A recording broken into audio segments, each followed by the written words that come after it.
We are live. Yeah, here we go. Jarrett, thank you for joining us all the way from America, man. Tell me where you're based, man. I'm not even sure where you're based.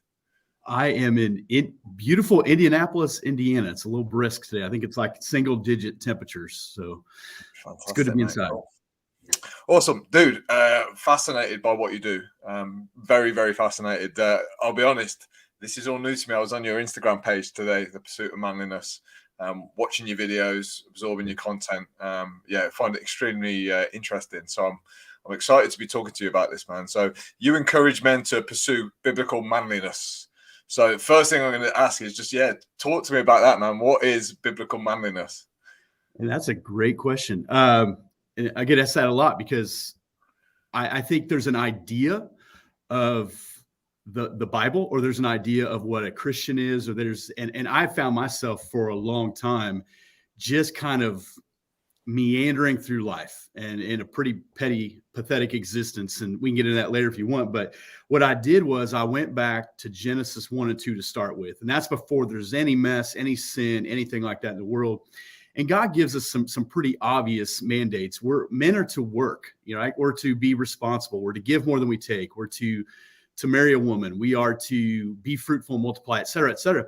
And the idea is if we look at these things from right there, before we ever started messing it up, before we ever thought men had to have beards or flannel shirts or anything like that, if you look at those things and say, if we just did those things, how much different would our homes be, our marriages, our workplaces, if we just did those basics? Because we get a lot of preconceived ideas of what a man is or is not. And the world will tell you, well, then if you're a man, you must do these things or possess these things.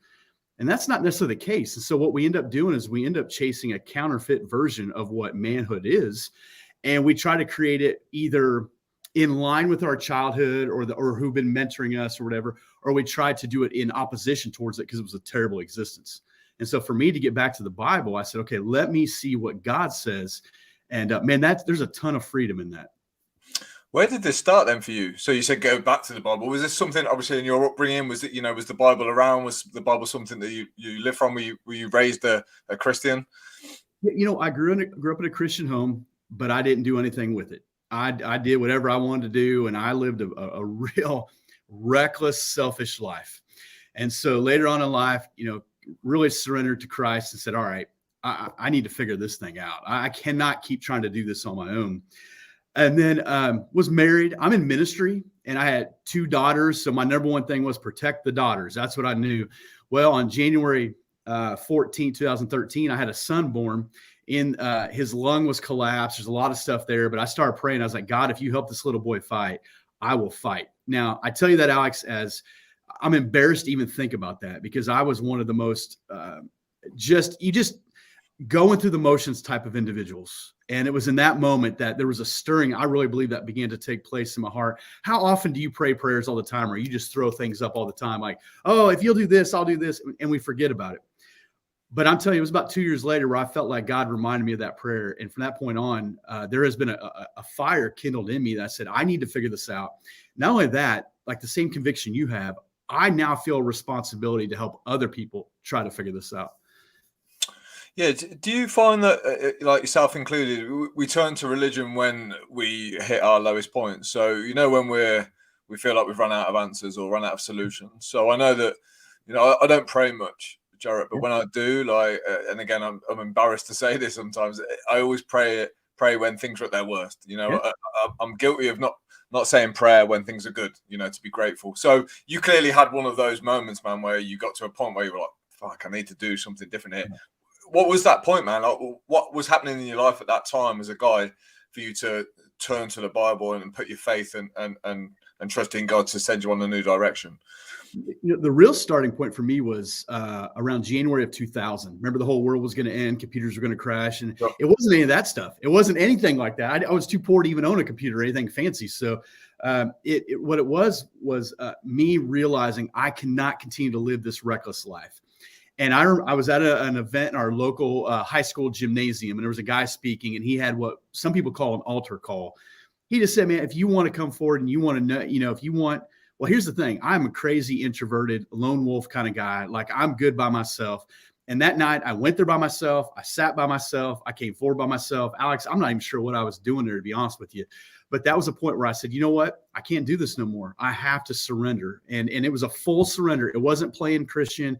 It wasn't playing religion. It wasn't, now I'm going to go memorize the Bible. It was, you know what? I have no clue what I'm doing, but I'm going to try to figure this thing out. And I realized you're only going to get so far on your own. You got to get around high caliber people who are also in that same pursuit. But yeah, I do think when things are low, we typically look up. I mean, that's the natural inclination to say, okay, if there is a God, I need you to do something. But if let's use a marriage. I'm married for almost 21 years. If I only do that to my wife when we have bad times, and then oh man, I better get back to wooing her or whatever, I'm not going to have a real good marriage. If I only, am nice to my kids when, something emotional happens, I'm not going to have a very good, relationship with my children. Those relationships with our God is created and cultivated over time. And your lowest, I think in your lowest, boy, God can do some incredible things. But man, when you're walking with him and you have trust in him, it's a game changer, because I know I can't do this on my own. When your head hits the pillow at night, how fallible you really are, right? When it's just you and the ceiling tiles, And I think in that moment, like, you don't have to pretend to be anybody else. You're like, this is what it is. So when you say you were living like the reckless life, tell me more about that. So give me some examples of what a reckless life was for you. Was this you just not making the most of it, or was this you doing things that you knew weren't contributing towards you being able to put your head on the pillow at night and feel decent about yourself? Man, you just chase any form of pleasure. You chase any friend group. You chase. I found myself, going out drinking and getting in all these fights and just making terrible decisions and not caring about anybody other than myself. Like just destroying my car. Like whatever it was doing was just.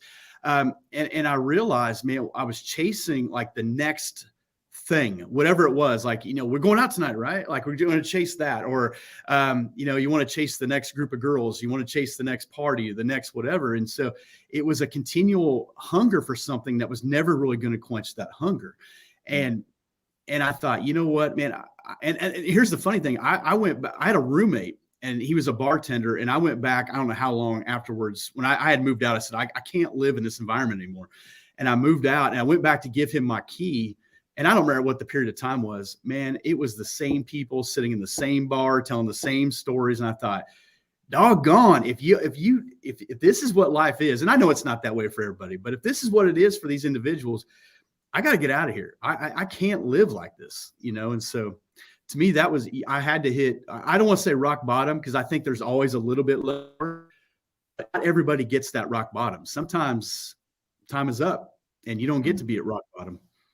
So what was it then that made you reach out for the Bible or for God or for some kind of answers? Was it the fact that you couldn't find them anywhere else, or was this through the upbringing of being a Christian that you went back to your roots of like, that was a path I've tasted and I want to go back there?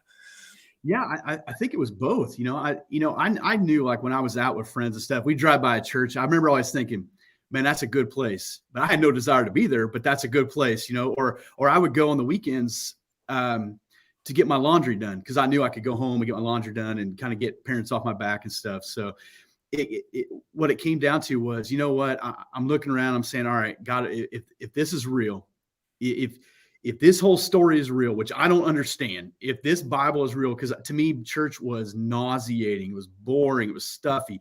I looked at guys in suits. I looked how they talked.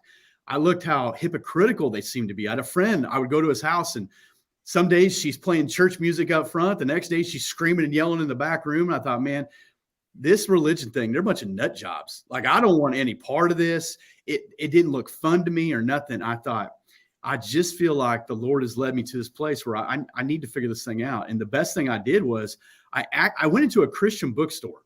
We don't even really have those no more. I don't even know if they exist, but I went to a Christian bookstore and they had like this little book, and it was how to read through the Bible in 1 year. I didn't even know that thing existed. So I thought, all right, I'll give it a try. And I just started doing that. And I could not believe what was in there. Now, the fascinating thing is I've read it several times since that first time going through it. And it took me a whole year. I thought when I got done, like, boy, now I knew something. Alex, I didn't know anything, man. I just scratched the surface. So every time I go through it, God just keeps teaching me, like, Nope, because you go through different seasons and things change in your life. The words never change, but man, what you're walking through is different, and it just hits you different. You're like, man, I forgot that was in here. It's a Yeah. fascinating book. Sure, man. Yeah. Well, I believe that to be true for there's a lot of books that I think, you read them the second time and it's a completely different book, third time, completely different book, for all sorts of reasons, time and circumstance. I think things change. You absorb the words differently. You absorb the meanings differently. You're more experienced, more. My friend actually, I think there's an app, teaches you how to read the Bible in 12 months, and he was a recovering alcoholic.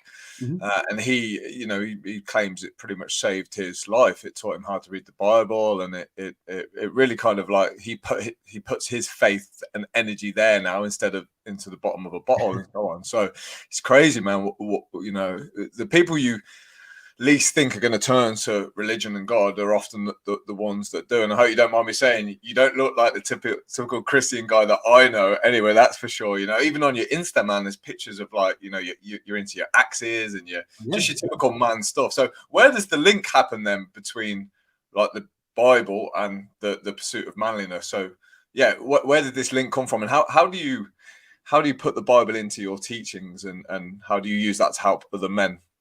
Yeah, that's a good question. I'm actually a pastor. And so I remember one time a guy came into our church, and he was in a rough spot, man. And he stopped at the office, or the secretary or someone knew he was here, and said, can I help you? And he said, yeah, I want to talk to the pastor. And man, if you and I ran into each other on the corner, I probably don't look like what you think I would look like if you knew whatever. And I'm not trying to be anything I'm not. That's just what it is. So that was one of my struggles with Christianity. If I have to dress or act that way, I'm out. Like, I can't do that because I know that's not who I am. And what I found out from scripture was God's DNA is written all over us. He's wired you and I differently. That's why it's so fascinating for us to have these conversations, because we are created in the image of God. And so we can learn from one another, whoever the individual is, whether you agree with them or disagree with them. And this guy, I think he was an alcoholic. I don't remember. I believe he's a truck driver. He's sitting in there. I walked in. I said, hey, man, I hear you're looking for a pastor. And he says, you're not a pastor. And I said, I'm all you got. So you either take it or leave it. This is, and well, okay. So he started telling his story. And I think for me, it really came down to, man, don't try to be something that you're not. And so when I come to Christ, he accepts me as a complete and utter mess. Don't try to polish yourself. It ain't I got to get myself together before that ain't going to work. And so you come to him, you say, this is what I got. I'm a mess. He begins to build you from the inside out. See, what you and I typically do is we try to do the outside in. I'm going to be, I want a better job. So I'm going to start dressing nicer. I'm going to get my resume tightened up. I'm going to get my social media looking good. I'm going to delete all those pictures I don't want on there. I'm going to try to speak different. God changes you from the inside out. He's got to get your heart right. And so for me, it was a realization of, this is how you're wired. This is your DNA, and that's okay. That has afforded me some opportunities to have conversations with people that probably aren't comfortable with what they would consider a Christian or a Bible person and I would say with the whole Bible thing, if I read it and I don't live it out, then what was the point of that? I might as well have read the sports section. I might as well have read the comics. I might as well have read, the stock report or whatever. The key is here is I got to learn how to live this out, because when I understand what Jesus had done for me, then what an opportunity to try to help other people get an idea of what that is. Three things we got to figure out is, how do we get here? At some point, you and I ended up on this planet. What are we supposed to do while we're here, and what happens after we leave? And I do a lot of funerals, and people say, well, so-and-so's in a better place. And I just, I don't ask them there because it's not the place. But my question is, how do you get to that better place? Do you get there because you were born? Do you get there because you live in the UK, or because you're a nice person? Jesus told us he's the only way to God the Father. So then I need to hold on to that and say, okay, how do I live that out? And so you and I having a conversation, you go, yeah, I don't think I believe that. That's okay.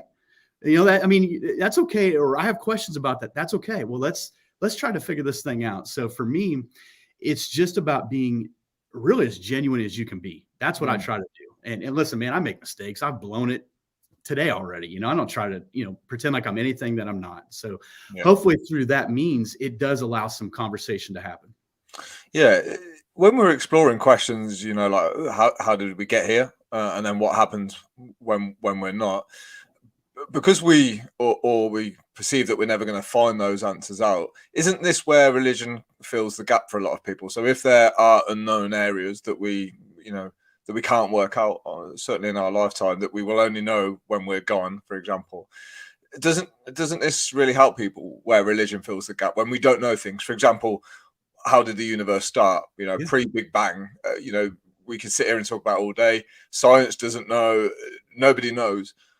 Isn't this where religion plays a part for a lot of people when there's unanswered questions? Therefore, we turn to religion to fill in the missing gaps, or is that off?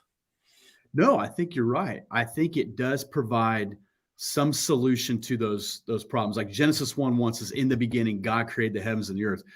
I can't even, with my little 3-pound brain, I can't even comprehend what "in the beginning" is. Whether it was a bang in the beginning, whether it was salt water or whatever, I can't even fathom, like, what is the starting point to all this? And so I think on the other end of that, you say, what happens after we die? That is a big question, because none of us have ever come back and told you this is what it is. Every once in a while, there's that person that says, hey, I spent 9 minutes in heaven or whatever. I don't know. I don't know if that's, I'm skeptical if that's happened. I think when the Lord calls you home, that's it. I don't know. Jesus came back, and I would say what's fascinating to me about Jesus returning is that those first disciples, like, they gave their lives for that message. I've told some real lies in my day, man. I pulled some stuff, and I've done some things where even in front of authorities, I'll tell them, no, that didn't happen. But there's a breaking point where you and I would sing like a bird and go, all right, let me tell you the truth. If it was not true, I would think at some point those disciples would have eventually recanted of their story and said, you know what, we take it back. But even to this day, there's, they gave their lives for it, and people give their lives for it. To me, and then I know the change in me. So I look at all those things and say, man, that gives me hope. That gives me hope. And if someone has a plan or whatever, I'd love to hear their I'd love to hear their conversation. I'd love to hear their point. But when I look at the lives of those first eyewitnesses who saw Jesus and all that, it's fascinating to me that they gave their life for that message. Because I don't know about you, but I wouldn't give my life for much. Maybe my wife and kids, but other than that, the list is pretty small. Yeah, sure. And do you think there's a place then for science and religion to coexist? Because like you do, yeah. So let's just say there was a discovery of all this, because we can trace back to the Big Bang right through time. So we're kind of pretty much confident that's fact. So that answers how did the universe start? So that kind of like answers that question. Pre-Big Bang, we're not sure, right? But yeah, once science starts to come out with the facts, does that not answer a lot of people's questions about, how we got here and how it come? Does that not then rule out the hope of God starting off the universe for us? Yeah. I think through science, like Christian answers and resource ministries and things, they're pro science, big time. Big time. God created science. God created math. He created all these things. I think what we found out through time is science continually reinforces the biblical account that we read. That there was a flood. There were these things that transpired. You have over 40 authors writing a period of 1,600 years. Most of them never knew each other. Most of them never even 3 different continents, different languages, all telling one complete story, which is God's redemptive plan. And so when we look at science, what you can hold on to, I think time and time again, it continually reinforces the biblical account more than any other account. You say, well, we know the Big Bang. Well, but you can't have the absolutes, like this is the bang or this is the year, or we find things in the ground. We say it was 44 billion years old. Well, how is it not 43 billion years old? Well, that's our best guess. But when you look at science, you look at what does it prove. I'm a fan of it. I think time and time again, you see that it will reinforce the biblical account. Yeah, absolutely. Are you aware of Jordan Peterson? Yeah. Oh, yeah. Yeah, he's an avid Bible reader. He explains the Bible, brilliantly well, like he does with everything. And he said something on the latest Joe Rogan podcast, which was fascinating. Because we think of the Bible and these stories of Jesus Christ to be, thousands and thousands of years ago, but they were only 25 lifetimes ago. It's fairly recent scripture and so on. But what Jordan Peterson was saying, that pretty much everything stemmed from the Bible. Because the Bible is a library in itself, he was saying, and there's certain things that will set off other trends. So the Bible is a collection of stories. Jordan Mhm. Peterson challenges whether they're true or not, but he says, they're stories, and stories have evolved from that. And the Bible has kind of almost completely changed the direction of the world. Like, there's so much that people take from the Bible. There's so much that, I mean, we're still reading a book that's 2005, talking about, it's crazy. There's not many other examples of that. And that's what he's saying. That has led on to 25 other thousand things being released just from the Bible. So as a Christian then, do you believe that like the stories in the Bible are true, or do you think they're stories to represent messages? I do believe they're true. I do believe there's portions of scripture like the book of Job, which is can be a very controversial book when, God allows Satan to, if you will, mess with Job, and he takes away his wife and kids and all that. I do think there's portions of scripture that are poetic.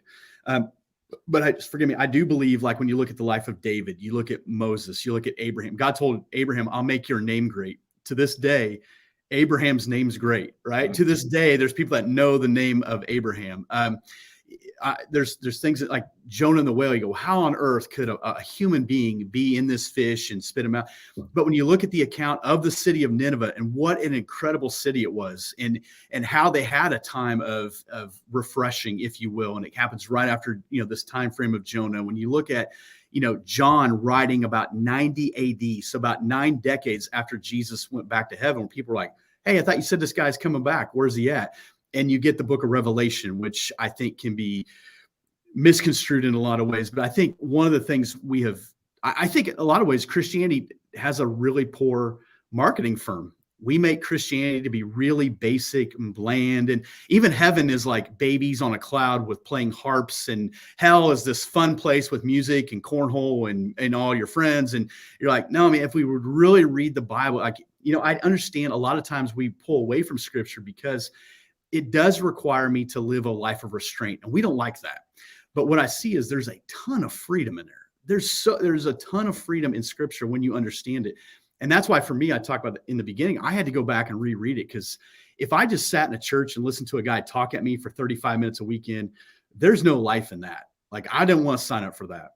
And so when I look at scripture, I see time and time again, these people that did live, or you can see when Jesus lived, you can see his name on a census. You can see King Herod. We know about Herod. We know about pharaohs. We know about these things. To me, that just continually validates this, as you say, this timeless book.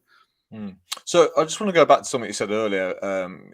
When you reached the point where you felt like, I guess you were trying to be somebody that you were not. So you went back to, your roots and your authentic self. I have a lot of guys who listen to this podcast and who work with me who are trying to better themselves. Understandably, they want to make the most out of their life. They want to do the best for their wives and their children. So they go down the road of, trying to create a new self.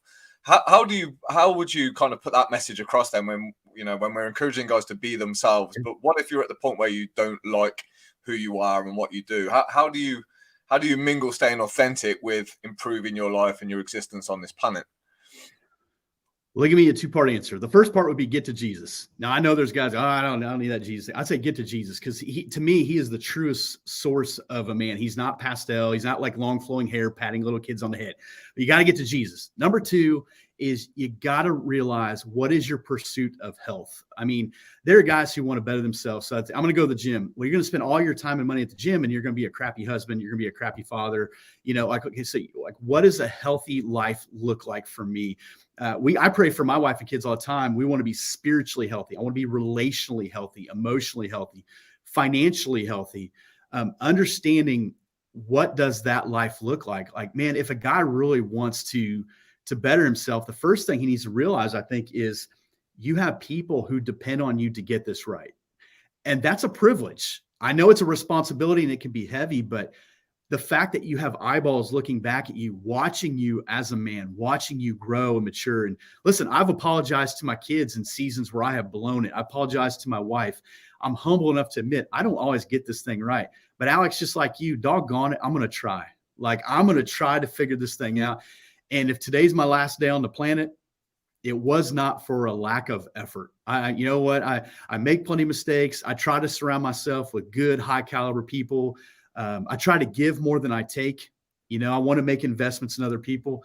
But that's what this life is. It's a journey. And so if a guy has a really bad marriage and he says, man, I'm going to fix my marriage, I'm going to be a better man, and you've been married 10 years and you haven't done nothing for 10 years of your marriage, it might take 10 years to get that thing right. You didn't get there overnight. You're not going to get out of there overnight. The guy that's overweight by 50 pounds, you're not going to lose 50 pounds this week, but you could lose one. You could do some things that are starting to get you that right direction. And I think when you gain that type of momentum, I think it's contagious. And when people around you start to take notice, you'll know there's a real difference in your life.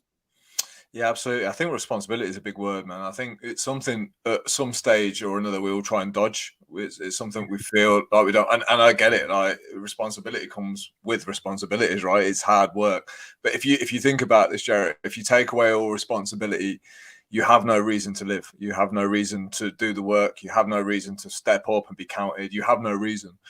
So I think one of the things I try and encourage the guys that I work with and always look at myself is give myself more responsibility, because I always fall into the trap of wanting to get rid of it. Same as I do about wanting an easy life.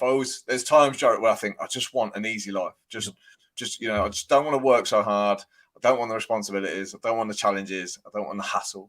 And then as soon as I get those wishes, I'm like, fuck, please give me those responsibilities and hassles back. So I think one of the things for a lot of guys is, take your responsibilities more seriously and put more on your plate. I think, you're not going to find much meaning in life if you don't have much responsibility. That first point, get to Jesus. How do you do that? Are you talking prayer? Are you talking read the Bible? Like, how do you get to Jesus? What would that give a guy who's trying to improve his life? Man, I'll tell you right now, and again, because I had this, I was raised in the church and I had an idea of Jesus that was dorky. I had an idea of Jesus that was wimpy. I had an idea of Jesus that was real.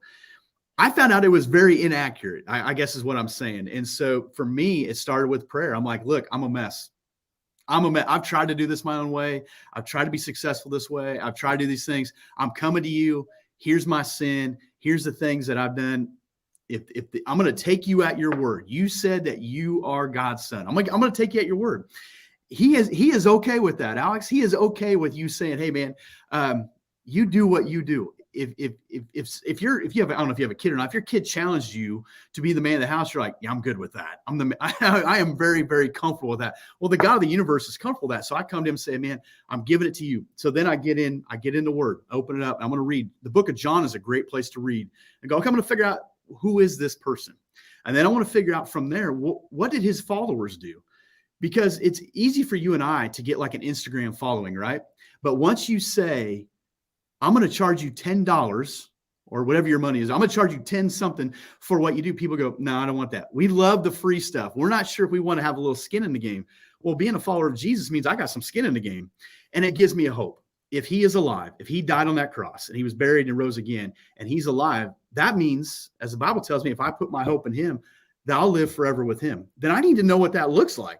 And I can't take someone else's word for it. I can't take, a guy on TV's word for it. I can't take even my own word for it as a podcast host. Get in there, read it, figure it out. So for me, that's the first thing, because what I found in my own life was I was trying to emulate examples of other people.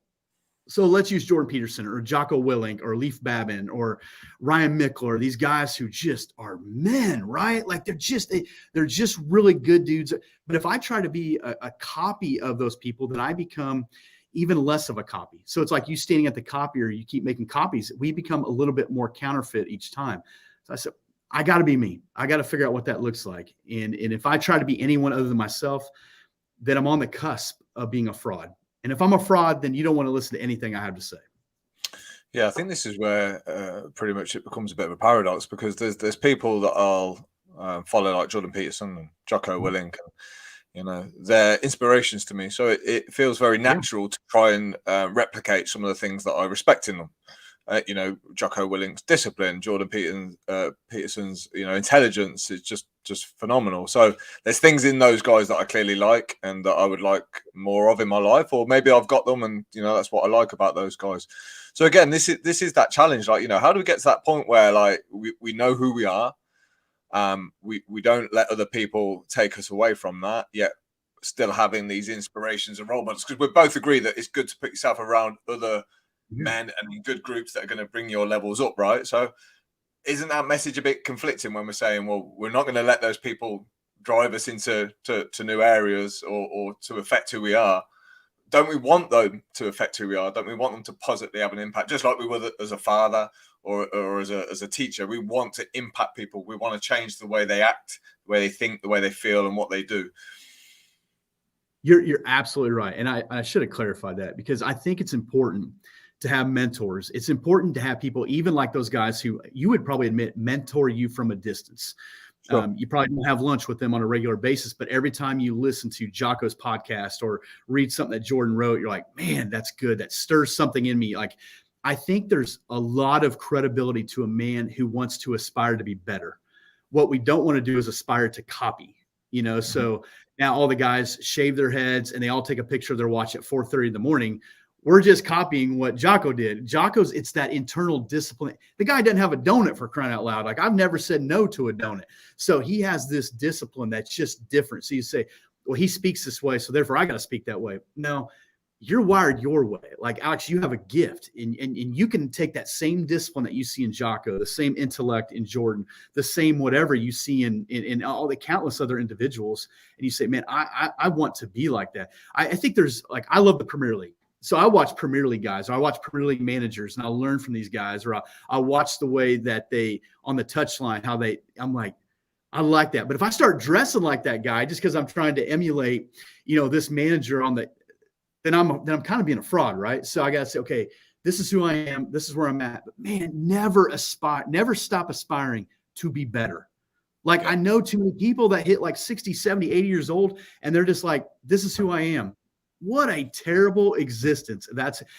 If you don't want to be the absolute best at whatever you do, you need to quit that job, because you're stealing money. Like, if I ever walk in here and I don't want to be the absolute best at what I'm doing, I need to go do something else, because I'm stealing money. If I don't want to be the absolute best husband, father, whatever, I'm just taking up space. So I'm with you, man. Push yourself. I'm in a season where I'm reading some books from some different guys that I've never heard of, and it's stretching me to think different. I just got this book literally just a few moments ago. It's on human trafficking. I've never read a book on human trafficking, but I want to know what my role is in this to do better, right? So never stop stretching yourself. Sorry. Do you know what I think it is, Jarrett? I don't think it's the people themselves. I think it's the characteristics that they have. So, that list of names we've just reeled off, would I want to be Jocko Willink? No, I'm not trying to be Jocko Willink, but like you say, it's something in those men that we see that we want more of on ourselves. So, we want to be disciplined men. I've never met a guy, Jarrett, who said, Alex, I want to be ill-disciplined. I want to be lazy. I want to be weak. And that's good, because when we're talking about, what we want from life and who we want to become, the answers are there, aren't they? They're there in by looking at what we don't want. So if we know what we don't want, it directs us towards what we do. So I guess the next question would be then, well, how do we become this disciplined man? How do we become this man that, has self-respect? How do we become this man that can be proud of himself and protect his family? Because I know you have something that says follow, work, and invest. Mm-hmm. So, what are those principles, and how do you follow those in your teachings and in your own life? Well, let me address this. I'm with you. I don't know if I've ever met a guy who says, I want to be lazy, I want to be undisciplined, but I have met a guy that his actions said that. The way that he spent his time and money says that. So for me, it is taking a hard look at my wallet. It's taking a hard look at my time. It takes a hard look at my entertainment, all those things. So all those things, you say, okay, I want to be more educated. I want to read well. I want to know more. But you never read a book. Then you're crazy. You're delusional. So you have to look at, okay, if that's what I want, what is it going to take to get there? If you say, well, I want to be, a muscle fitness guy and I want to own my own gym. Well, then you're going to need to stop driving through the takeaway places. You're going to need to start, eating healthy, or, you're going to need to start doing some things different. So it really comes down to, what are you willing to sacrifice? Because I think we look at a disciplined life and we see it as some kind of punishment. A disciplined life says, I'm going to sacrifice some things right now because I want something far greater down the road, whether I get to realize that or not. It's why people, take self-defense classes. because someday that may come up. It's why you put money in savings. It's why you do the thing. It's why you went to bed at the time you did last night, because you're planning on the next day. You want to feel a certain way. So until we are willing to really look at how we spend our time and our money, I think we're fooling ourselves. So I talk about follow, work, invest. We want to follow Jesus, man. I need to figure that thing out. I want to work. That means I'm supposed to provide. Now, I know for some men, their wives make more than them. Listen, I don't think you have to make more than your wife. I think it helps sometimes, but I don't think you have to make more than your wife. But you do need to be able to provide for your home. And that, to me, would be, I need to be able to pay the bills, if you will. And then I need to invest, which means I need to invest in other people to do the same thing. And that's a great charge to me, because if you and I ever interact with one another, I want you to get the same individual that you're getting right now. And then I'm going to invest in other people to say, replicate this in others. Because listen, we have enough men who are trying to figure this thing out on their own. And if we can help them in any way and say, hey, here's some things I've learned, here's some things I've implemented, perhaps we save them some heartache. Perhaps that's one less husband and wife that gets divorced. Perhaps that's kids who didn't grow up without a father now. Maybe we can change one address at a time. Yeah, and I think you've touched on a great point there, because no man will vocalize or verbalize that he wants to be ill disciplined, and he wants to be lazy, and he wants to have no willpower and so on. But like you say, men do exist in the world that have those qualities. So I don't know whether that takes away the value of words, and we should focus purely on just looking at. So if we silenced and muted the world, like, you'd pretty much know somebody's values of health and fitness by looking at them, wouldn't you?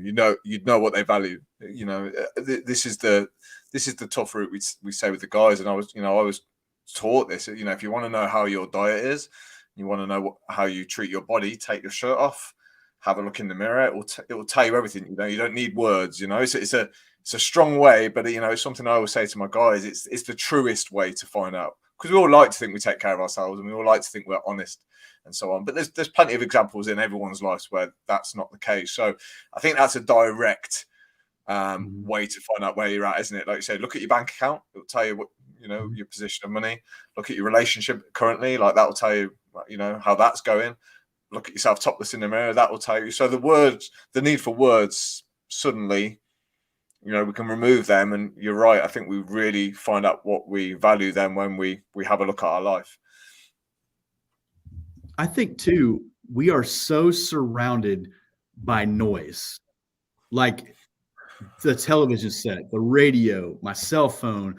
I got a couple screens here. I got another one that's closed over here. I mean, cars driving by. We're always surrounded by something. And I think we would do well if we would just mentally go off the grid a little bit. Like, we spent a few days, I don't know, it's been about a month or two ago, and we were in a cabin in the middle of nowhere, Kentucky. And it was one of the best things we did for a family. I'm not smart enough to get the TV to work. So TV out for the next 3 days. There was hardly no Wi-Fi. And so for us, just existing in a different way, slowing down, having conversations, eating food over a fire, whatever. I think if you could turn off the noise, suddenly things become a little bit more clear. And that's one of the downsides to social media. If I look at one of your posts, I was just telling the guy I work with, I was like, I don't know much about him, but the quality that he puts out is really good. And so when I look at your post and I see what you're doing, Alex, it's already happened. So now I already feel like I'm behind the game as I'm scrolling on my phone. And so this internal anxiety begins to dwell, like, well, Jocko got up at 4:30 and I slept until 7. Boy, I've lost 2. No, stop. Just turn it off for a minute. Just recalibrate. It's going to be okay. I think the danger is we're so surrounded by noise all the time that you really can't get a healthy perspective. I tell guys, man, turn it off, go outside, read your Bible by yourself, look up at the stars if you can see, if they have any, and just take a minute, sit by a fire, sit in a folding chair by yourself, whatever. But when you do that, your brain says, thank you. Now we get to work a little bit. Now we get to think. And I think your perspective starts to shift a little bit. Yeah, I can't remember what the term is now, but there's something. I think it came from the US, and now it's a condition that we call here, where people literally cannot sit still, like, or they have to be doing something, right? And I get it. And again, I'm not going to pretend I'm brilliant at this, but I think there's a fine line sometimes, Jarrett, between, like, inspiration and distraction. So, me and you could go on the same Instagram page, and one of us could find inspiration and go off and do something. The other one could just find distraction. It depends what we do with it and how we perceive it. But it's such a battle, isn't it, to find that quiet time in such a noisy world. And we know it's not the right thing to do. We know we're wasting valuable time. We know. But it's a real hard transition. I'm not sure why. I haven't worked this out, why it's so hard just to do what you've said. Because we know it benefits. And when we do it, we get that, it feels good not to be in the rat race. But to get out of that, it's a challenge, man. Because I don't know whether it's, we feel like that is the world and we're missing out if we're not part of that. Or whether boredom sets in, or whether we feel like, I think a lot of guys, something that we spoke about lately is boredom. Like, I feel like we don't know how to handle boredom now. It's seen as a real negative thing. And maybe that's just a reframe. Maybe it's not boredom, maybe quiet and boredom, maybe we can merge those into one. Maybe they're completely separate things. Quiet time doesn't mean boredom, but I think that's how we see it now. If we're not doing something, productive, if we're not working, if we're not, then especially driven guys, I find, like, they think, well, I'm fucking wasting my time. Right. Well, I know a couple of years ago, I think it was December of 2019. I told my wife, I said, I'm thinking about taking a break from this whole Pursuit of Manliness thing for a little bit. And she said, I think it's a good idea. And I thought, this is not good. And I was just wiped out, and I was just tired in life, and I didn't even know what was coming in 2020. But that month I took nothing off. And the first month I didn't post anything. I didn't even hardly get on anything, nothing. And I got to tell you, there's like this fear that, Alex, if I'm not posting, I'm going to lose all my guys, or they're not going to, well, you know what? If they walked away that quickly, they weren't my guys to begin with. And the reality is they're never really my guys.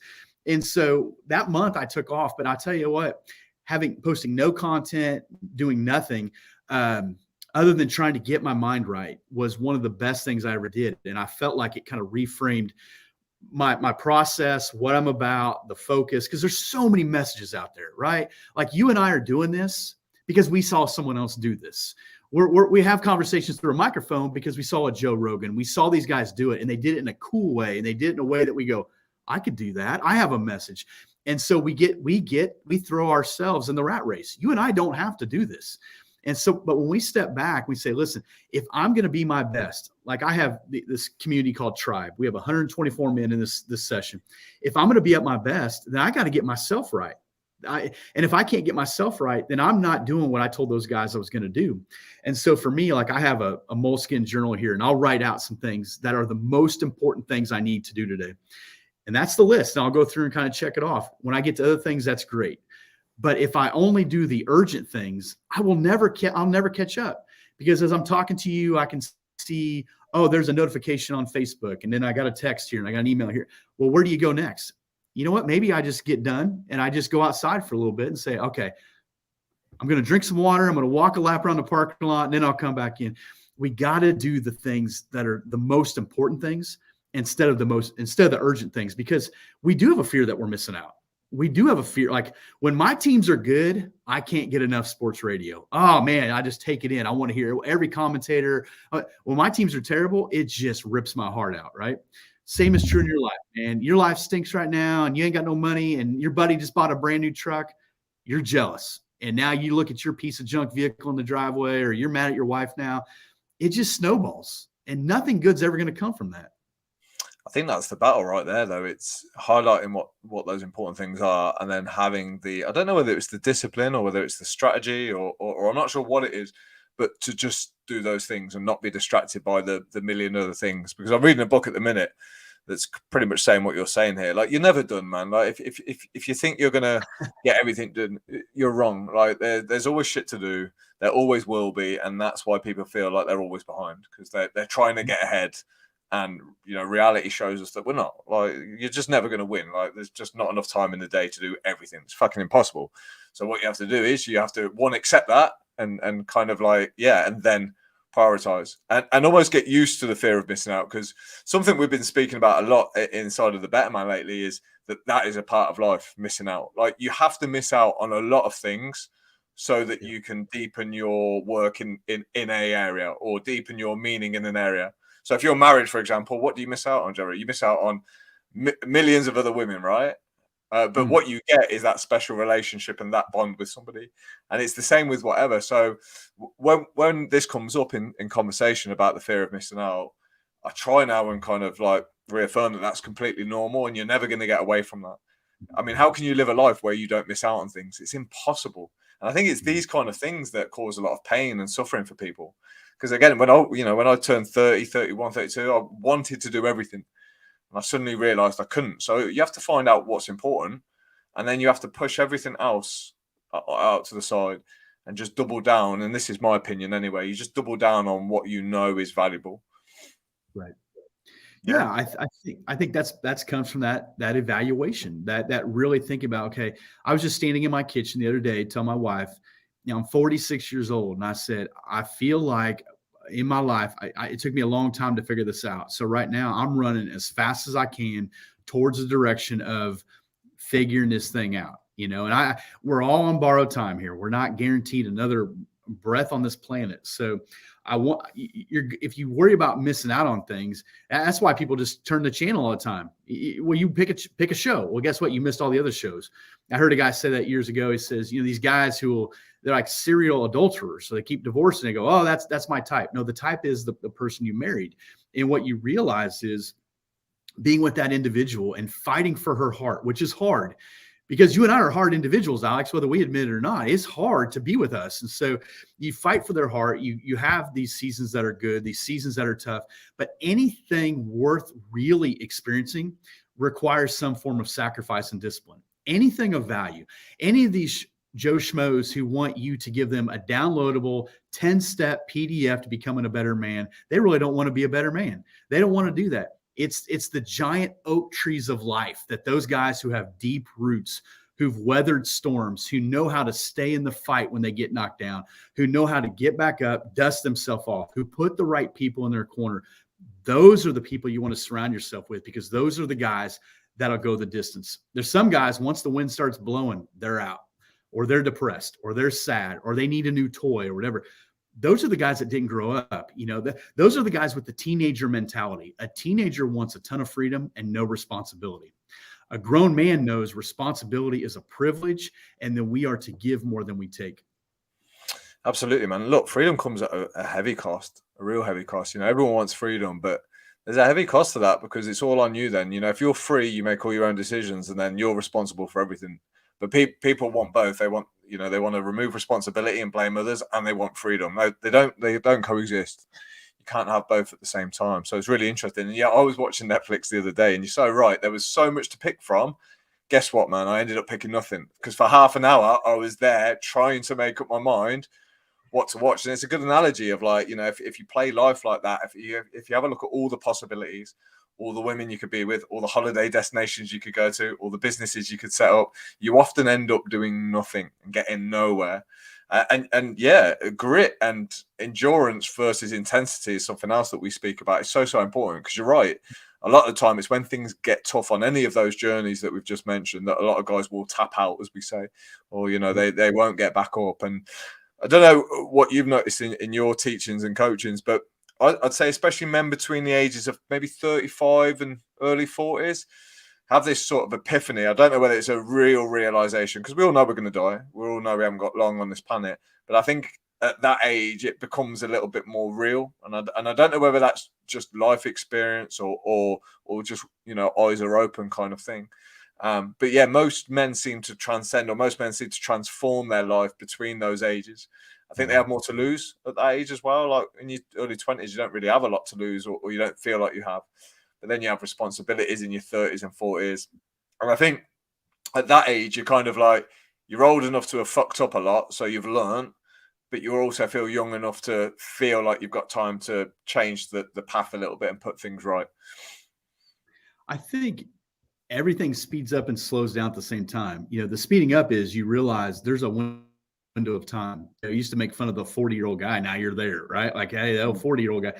But what slows down is if you will allow it. There's some men who never grow up. Some guys will never get this, man. And it's infuriating and frustrating, and they leave a wake of destruction behind them. But the guys that will have that epiphany, as you talk about, that wake up call, things start to slow down a little bit. I don't have to prove. I'm married with 3 kids. I don't have to impress nobody ever again. I'm done impressing people. So people say, well, what about that beard? My wife loves it. It ain't going nowhere. My wife doesn't care if I dress like a homeless guy. I'm done impressing people. I'm 46. It doesn't matter no more. And I think when you get to the point, you realize what matters and what does not matter. And to me, as far as being a good parent, as far as being a good future in-law to when my daughter's son eventually gets married, those things matter. I don't have to go out on the basketball court anymore and prove nothing. I used to. I don't have to go on the baseball field or any of those places and prove. I don't feel that need no more. And I think hopefully part of that is a maturing process. Part of it is just in enjoying life in a different season, because I think there's many seasons of life. But there's also that realization that, hey, I don't have forever. I think in your 20s and 30s, you feel like you do. And I don't know when that happens, but man, if a guy will have that wake up call. And one of my favorite verses, 1 Thessalonians chapter 4, 11 to 12, aspire to live a quiet life, mind your own affairs, work with your hands, be dependent on nobody. What happens is a lot of people are dependent upon other people.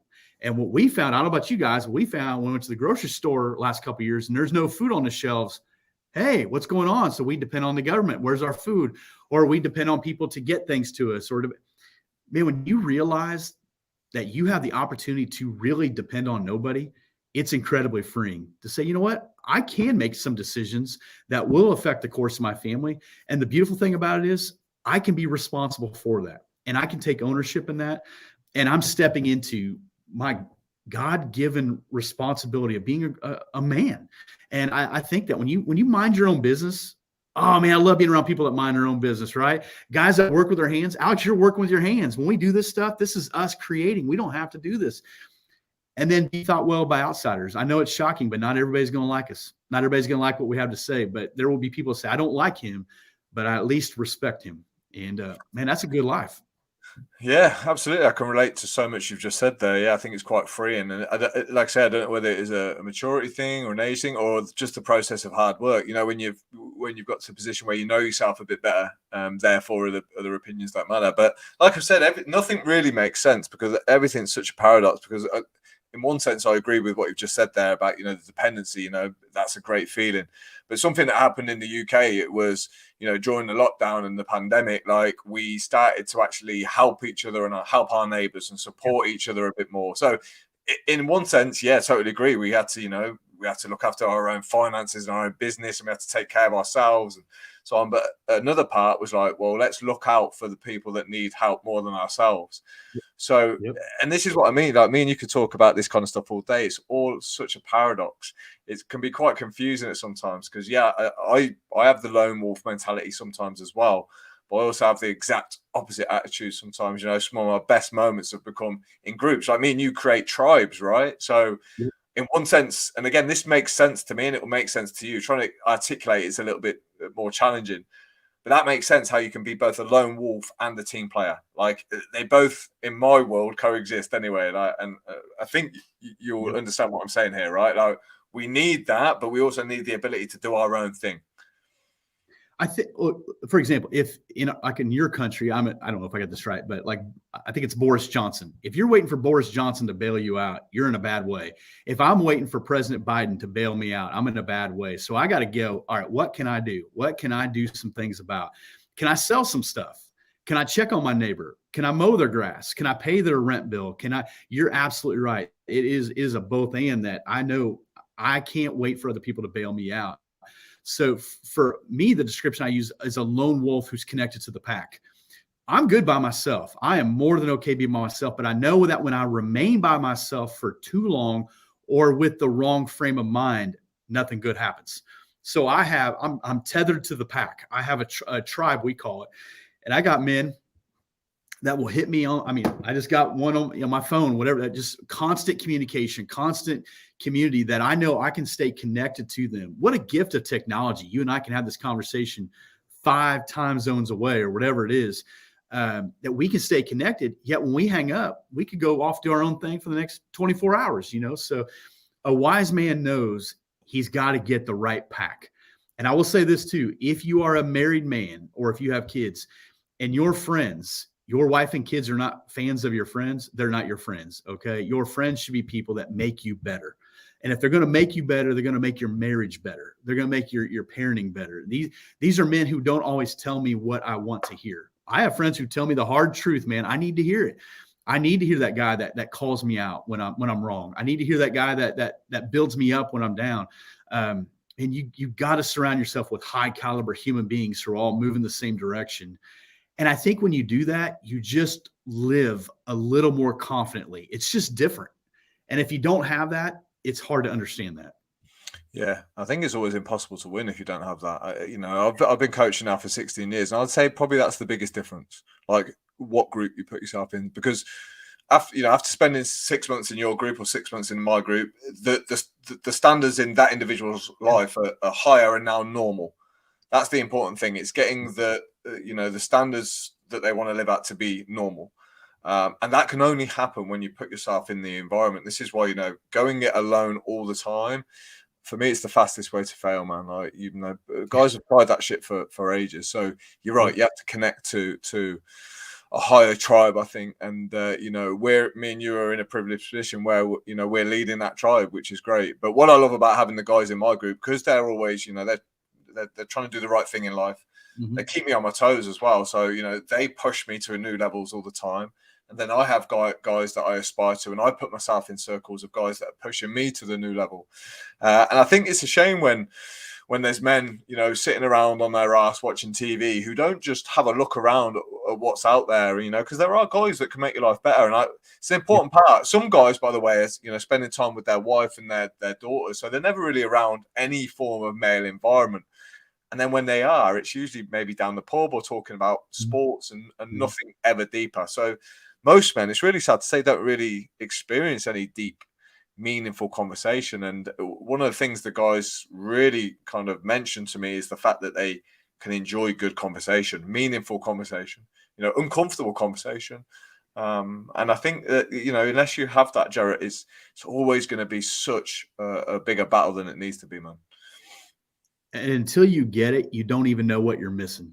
I mean, if you got your guys from school or your fraternity or whatever, and you guys can talk the team, the weather, the politics on it, I get that's good. That's not bad. That's good. But I'm telling you, when you get in community, real community, where people are, man, we're for you. We're standing shoulder to shoulder. I say all the time, I'm for you and I'm with you.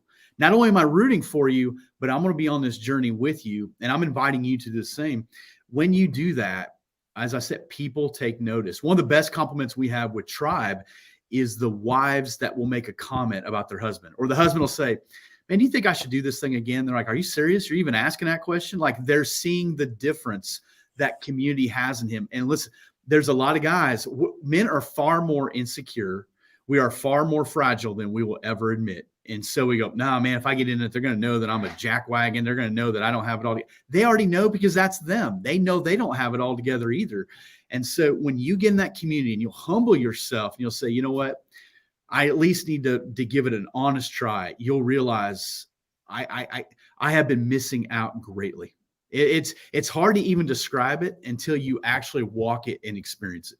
Yeah, I think I've stopped trying. I've stopped trying. I just have to say to the guys now, listen, you're gonna have to come and taste it. It's like me trying to explain what that food's like. I'm just like, well, just fucking try it. Just try it and see what it's like. And then that's the way we learn, through experience. I think words can take us to a certain point of knowledge, but the only way you'll really know is by trying it. And that's pretty cool. But it's interesting as well, you say about the wives and stuff, because a lot of the barriers I get to the guys joining me are usually like, their wives have heard it all before, because usually by the time guys get to the better man, they've tried various things, diets, training plans. And I always say to them, look, you can't convince your wife with words now, because she's heard it all before. Stop trying to convince her. Like, you can't. The only way that you can convince someone, or rather show someone, is to do. So like you've mentioned, the quieter life, I'm all for that, man. Don't talk so much. Let's put some actions in place and just let people watch. Let people see what you do. That's so much more powerful than, if I tell you, Jarrett, I'm going to go and do something, and 6 months later, I've not done it. It's a waste of fucking time, right? Whereas if I just shut the hell up and go and do it, then it's real evidence. Then that's real inspiration, isn't it? Inspiration for me doesn't really come from words; it comes from actions. And I don't know whether you find this in your groups as well, but it's the best way to get a guy to feel good about himself is to back it up with real evidence by doing. And that's for me where self-belief comes from. It doesn't come from hope. It doesn't come from words. It comes from doing. When you believe in yourself, it's because you've got evidence that you're a man of your word. Well, one thing that helps is, in these communities, we have guys that sign a covenant. We have a Bible plan. We have a book plan. We have challenge videos. We have these things that we do. The times that I don't feel like doing it, one of the greatest inspirations I have is all the other guys that are doing it. And whether they feel like it or not, they're doing it. So it says, you know what? Doesn't matter what you feel like. You said you're going to do this. Now you do this. So overdoing these things, even when I don't feel like it, creates an internal discipline in me. I've been doing this now for this tribe for like 3.5 years. Yeah. So every year, every Monday for 3.5 years, there's a video, there's this post, there's whatever. And so you begin to create this discipline in you. Well, my wife has told her friends, she's told me a couple times, she's told our kids, I feel like I've had 2 husbands. I had what your dad, who he was, a number of years ago. And then I got the guy now, and the guy now is way better than the guy I had before, which is embarrassing about the guy before because I'm still a mess. But what she has seen is there's a difference in me. It's not the words. I could stand in the kitchen all day long and tell her how great I am. She's like, baloney. You want to be great? Fix our toilet. You want to be great? Do that, whatever, because actions do matter. I mean, there's a lot of guys who think that they can bull crap their way through this life and just smoke and mirrors. The guys, I know the guys. They can talk a good game. They can sit with you and tell you all the things they're going to do or how they almost did it or that. It's the guys who do it. And the guys who put in the work, the guys that are saying, you know what, my life will not be for lack of effort. Those are the guys that influence other people to be better. Those are the guys that raise the standard in their own life and in the lives of others. Is the Bible part of your daily practice for not only yourself, but for the guys that work with you? Yeah, we read a chapter every day. So they get the roadmap, if you will, for 6 months. And then in our group, we have a post every day. It's kind of like, what's your thoughts on this? And so guys are able to walk through it because there's some guys who are like, I've never read this book. And other guys who've read it for 3 decades. So it's just interesting to me to see guys. But again, that's all moving the same direction. So we have Zoom calls. We talk about this stuff because I don't know what it's like in the UK, but we got some messy churches over here. And we got some messy teaching. And we got some stuff that is not biblical, but it's presented as biblical. And so if you're not careful, you can start to believe that that's what the Bible's about when it's not. So we say, read it for yourself. Read it for yourself. Get in community and let's talk about it. So yeah, I tell the guys, if you don't do anything else, just try to learn to do that. And for some of them, that's a big deal. Just doing that.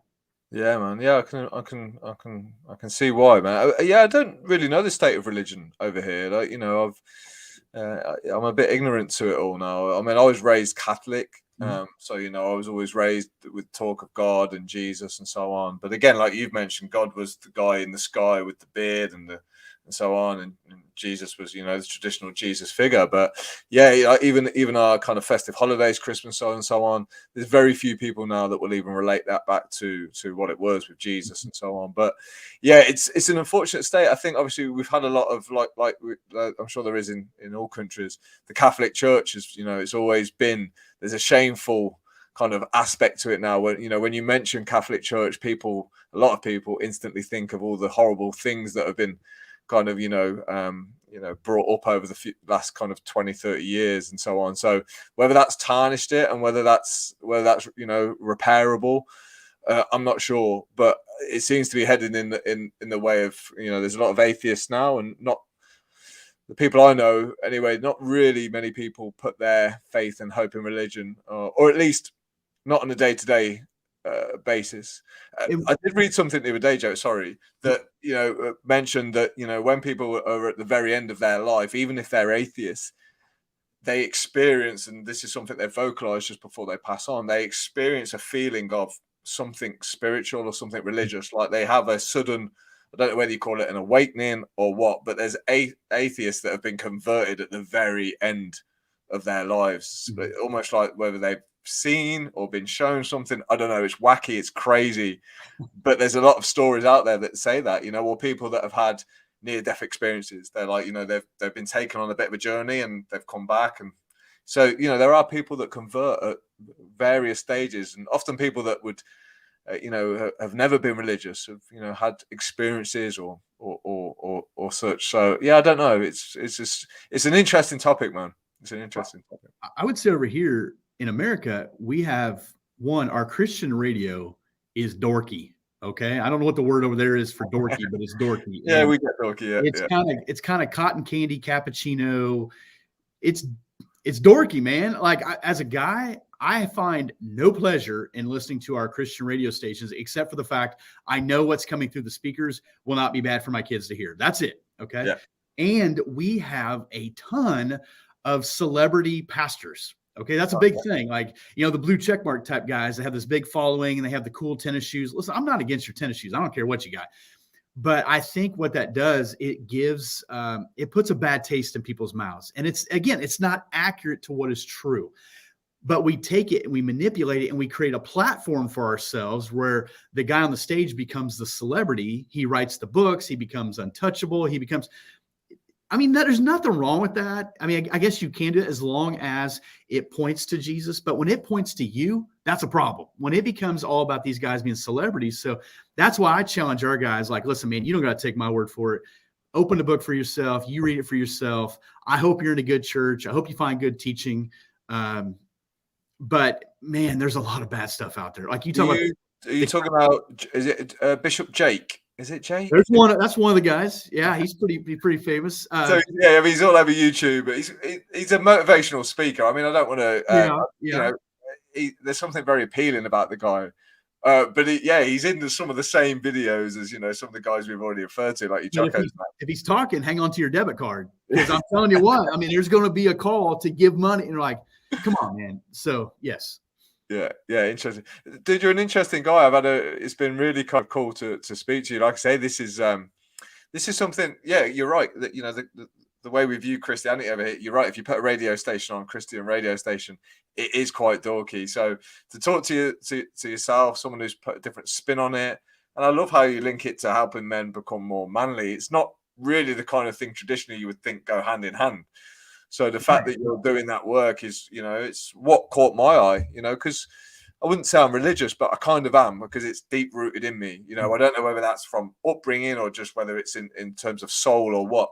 But yeah, there's something that you do in your content that's, it makes me keep coming back. I think my lack of understanding makes me want to come back because I want to understand it more, if that makes sense.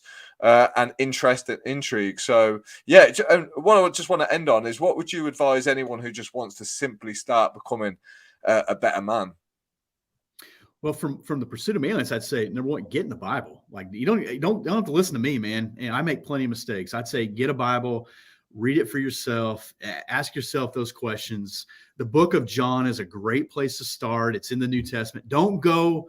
If you try in the very beginning, you'll quit by the time you get into about the second or third book. It's too heavy.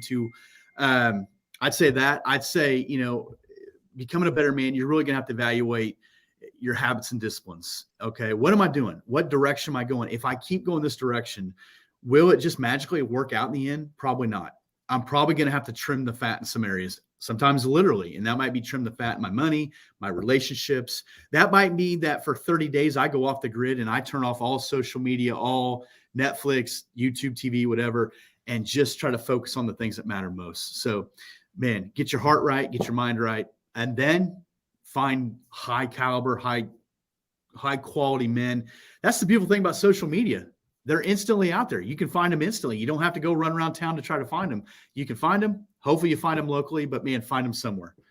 Cool, man. I need to get myself some Pursuit of Manliness merch. You've got some sick merch, mate. I've got to say, you've got axes with your logo in, which is cool as fuck. I've always wanted an axe. You've got some wicked hats, got some wicked t-shirts. So I need to get myself on your shop. And can I say this? Like I want stuff that a guy would wear. Okay. So when I'm at a church, guys will come in and they can rebuild engines, they can gut deer, they can build houses, they can do stuff that I don't have a clue how to do. But when we brought them in the church, we neutered them all of a sudden. We said, okay, sit here, be quiet, don't say anything. I said, man, we got to give guys their marbles back. And they say, listen, be a man. We make no excuses for being a man. I don't make any apologies for it. Be a guy. Man, God wired us to be men, for crying out loud. And we have bought into this wussified version of it.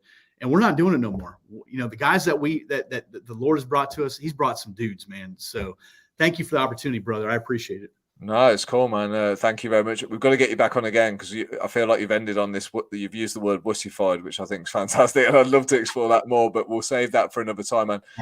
Jarrett Samuels, thank you for giving up your time. I like your work, man. I think you're an interesting guy. So thank you for exploring the conversation with me and teaching me some cool stuff today. I appreciate it, man. You too, brother. I love what you're doing, Alex. Thank you, mate. You take care. Bye-bye, man.